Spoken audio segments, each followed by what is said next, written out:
দাদা একটা বলছি, প্রতিটি বিধানসভায় 25 থেকে 30,000 ভিন রাজ্যের লোকের অনলাইনের আধার কার্ড এবং ভোটার কার্ড বানিয়ে এই রাজ্যে ঢোকানো হচ্ছে। করে প্রত্যেক বিধানসভায় লোক ঢুকিয়ে রেখেছে ভোট বাড়ানোর জন্য।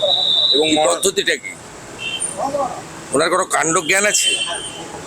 14 বছর ধরে মুখ্যমন্ত্রী আছেন। ইলেকটোরাল রোলের রেজিস্ট্রেশন অফিসার কে? District magistrate. ওনার কোনো কাণ্ড জ্ঞান আছে?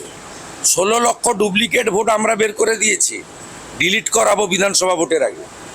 26-এ আপনাদের মূল জিনিস কি? অন্নপূর্ণা বিকালে বলবো।